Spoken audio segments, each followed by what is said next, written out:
Ito ang kauna-unahan kong silid dito sa seminaryo. Ang tagal nang nakalipas ngunit halos wala pa ring nagbago. Nakakagulat lang kasi walang gumagamit ngayon kasi kulang talaga ang mga seminarista. Blanko, walang laman, halos ganun pa rin. Ito, merong lababo, meron akong kama, pero hindi ko alam bakit ang baba ng kama ngayon. Hindi naman ganyan, parang bakit naging Japanese style, pero baka siguro nasira lang itong kama na ito. Pero usually yan, medyo mataas yan, yung usual na size ng kama. At merong terrace, meron kaming balkonahe. Dito, naalala ko noon, nag-aalaga pa ako ng halaman. Mga halaman ako dito, pero ngayon wala na. At yan, kung mapapansin natin, tanaw dito ang EDSA. Mga kapitbahay kami, ng paggabi ng kapagmuni-muni. Very basic. Meron kang sarili mong cabinet. Yan. Meron kang bed. Meron kang study table, study area. Yan, may upuan yan usually. Tapos, meron kang shelf.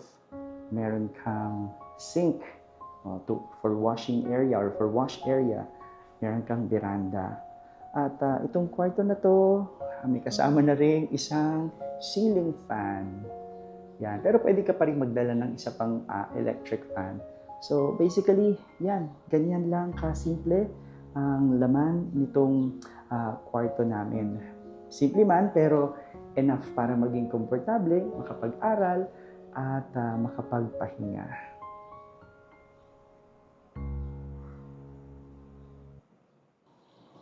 Ito ang view dito sa labas ng aking veranda, ng aking kwarto. Kung mapapansin niyo, napakaraming buildings. Labas niyan yung EDSA. Sa gabi, napakaganda sapagkat napakadaming ilaw ng mga building na yan. At medyo sa ngayon, mainit. Pero ganun talaga, pagtanghali, lalo na, dito yung araw.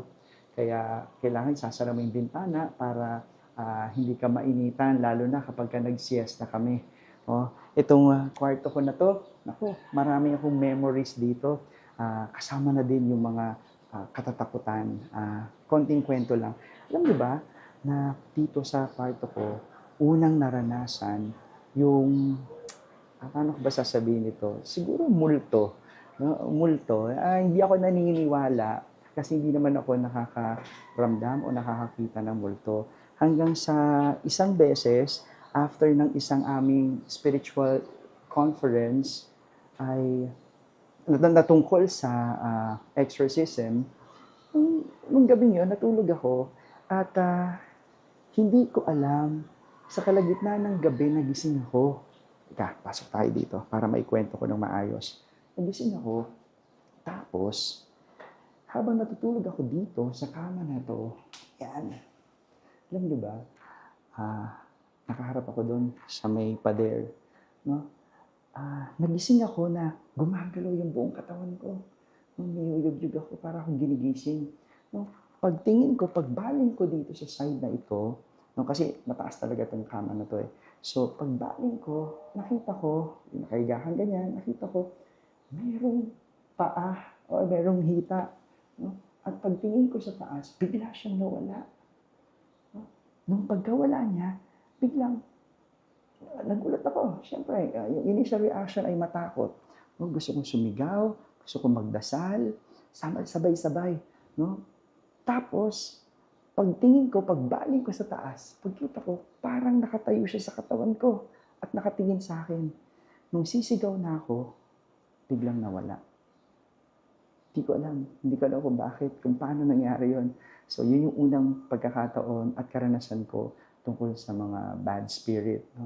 At naulit yon noong sumunod na gabi.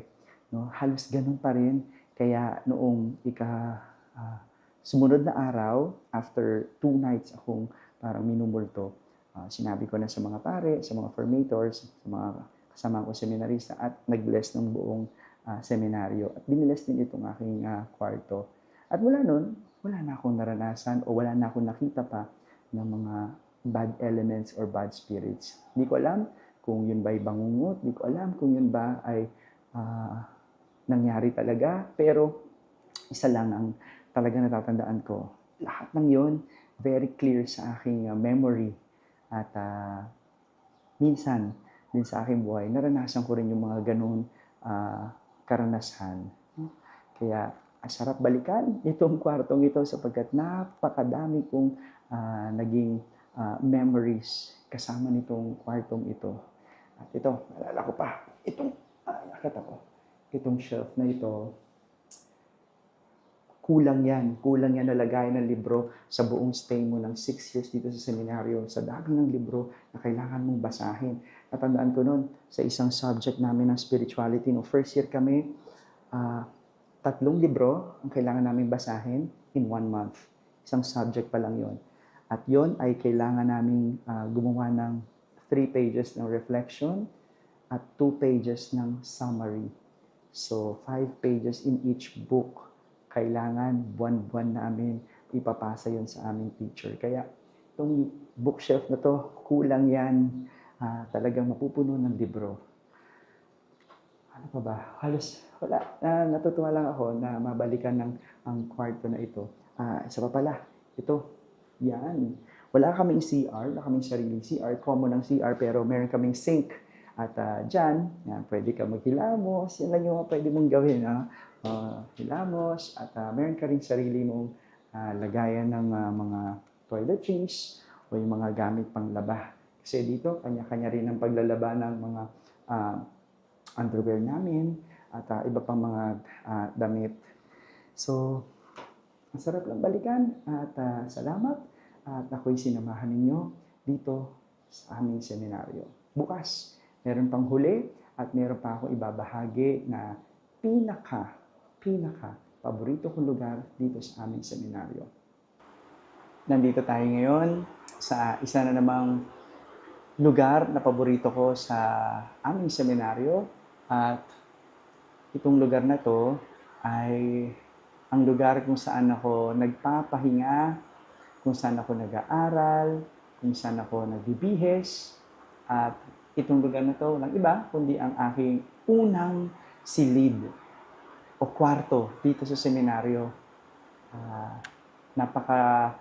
Memorable nitong silid na ito sapagkat nung nag-a-apply pa lang ako, meron kasing search-in na tinatawag. Yung search-in ay mag-overnight ka muna dito sa seminaryo upang paranasin ka ng mga activities at mga ginagawa at schedule ng mga seminarista. So, titira ka ng overnight. At itong kwartong ito, yung naging kwarto ko nung ako ay nag-a-apply pa lang. At hindi ko naman inakala na ito rin ang magiging unang kwarto ko bilang seminarista. Nung ako ay natanggap na bilang seminarista dito sa Holy Apostle Senior Seminary.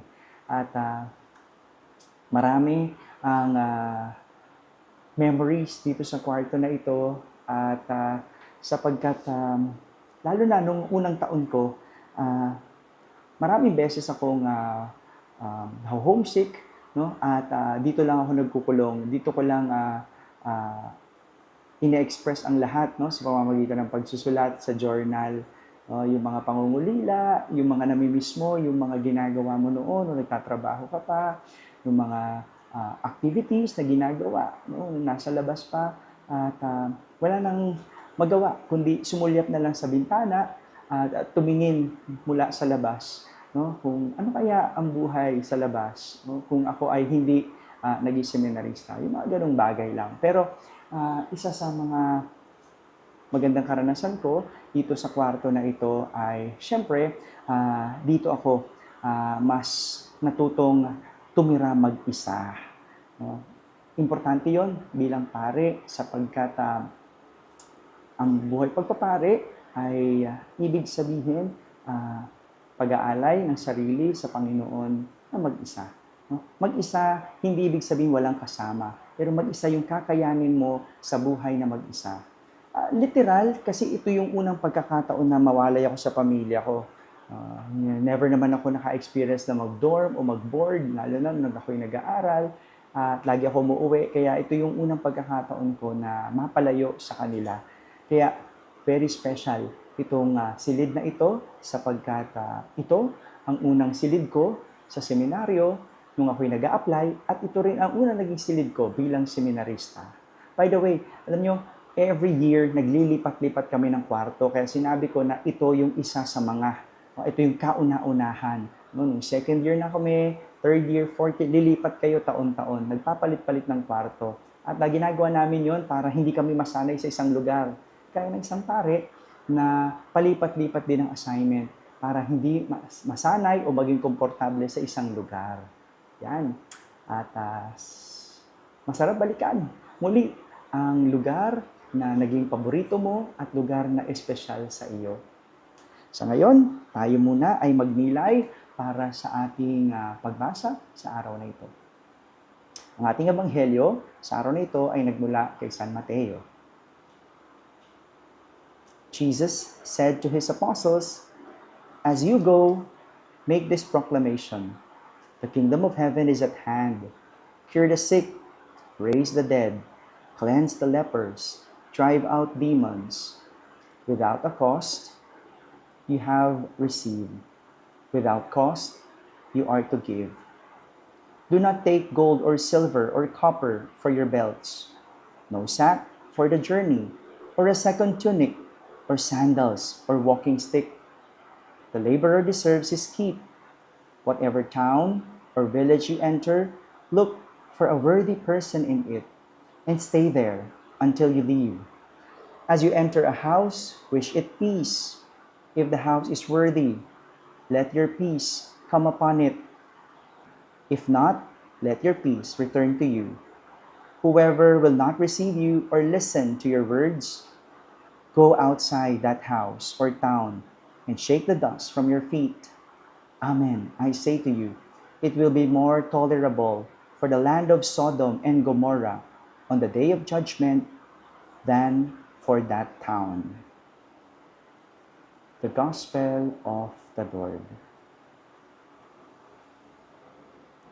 Without cost, you have received. Without cost, you are to give. This is the reminder of Jesus to his apostles after he sent them and gave them power and authority to heal the sick, raise the dead, cleanse the lepers. Ang sarap maisip that Jesus gave his apostles this power, this ability. And it only means that it is a blessing. Binigay ng Diyos, mula sa Diyos. Ibig sabihin, biyaya. Walang sinabi kung hiniling ba yon ng mga alagad. Pero kahit hindi hiniling, ibinigay ng Diyos. Kaya ito naging biyaya. At ang gandang isipin na ang Diyos nagbibigay ng biyaya. Hindi mo man hilingin, kapag binigay ito ng Diyos, isang biyaya. Kaya magandang paalala, no? Na without cost, you have received. Without cost, you are to give. Dahil ito'y biyaya na natanggap na wala kang nilabas, ni isang kusing, nararapat lang na ikaw'y magbalik, magbigay o magbahagi ng wala ring kabayaran. Ang ganda sa salitang Tagalog, yung utang na loob. Yung utang na loob, isang salita na ibig sabihin, nagbabalik. Nagbabalik, hindi ng bayad, kundi ng isang bagay mula sa kalooban. At dahil ikaw ay nakatanggap, maganda na ikaw rin ay magbalik. Hindi ng kung anumang material, kundi magbalik ng mula sa iyong kalooban. Alam niyo po, no? Nung ako ay nagdi-discern at pumasok sa seminaryo, hindi ko rin naman inakala na ako ba'y may bokasyon. Bago ito sa akin. Bago kasi wala sa aming pamilya ang merong ganitong bokasyon. O nagpare, o nagmadre, o nasa isang relihiyosong buhay. Pero nung ako ay nabigyan ng pagkakataon na makapasok sa seminaryo at tuklasin ang bukasyong ito, hindi ko alam kung anong klaseng biyaya ang aking tinatanggap. Kaya nga nung nakwento ko, araw-araw ko tinatanong, Lord, gusto mo ba ako magpare? Gusto mo ba ako maging pare? Yung biyayang yon, lagi kong tinatanong. Hindi ko hinihingi. Tinatanong ko kung gusto niya. At nung natanggap ko, 8 years ago, 2016, tandang-tanda ko pa, walang pagsidlang yung aking puso. Sa sobrang laki, sobrang ganda ng biyaya, nahiya ako sa sarili ko na tanggapin. Pero, ang naalala ko lang na sinabi ng spiritual director ko, biyaya yan ng Diyos. Bakit ko tatanggihan? At ito yung magandang paanyaya sa atin. At magandang itanong, ano yung biyayang ibinigay sa iyo ng Diyos na kahit hindi mo hiniling? Maganda yun ang tingnan. At maganda rin na paalala sa atin yung sinabi ni Jesus sa kanyang mga alagad, without cost, you have received. Without a cost, you are to give. Ibalik mo. Maring hindi sa Diyos, pero sa iyong kapwa. Anong biyaya yan? Dahil nagbigay sa iyo ng libre, magbalik ka rin ng libre. Maaring yan yung profession mo, maaring yan ay negosyo, maaring sa pamamagitan ng buhay, anak, o yung hinihiling mo sa Diyos, yung naibigay sa iyo, maaring maging biyaya rin sa iba. Kaya huwag mo ipagdamot, ibahagi mo.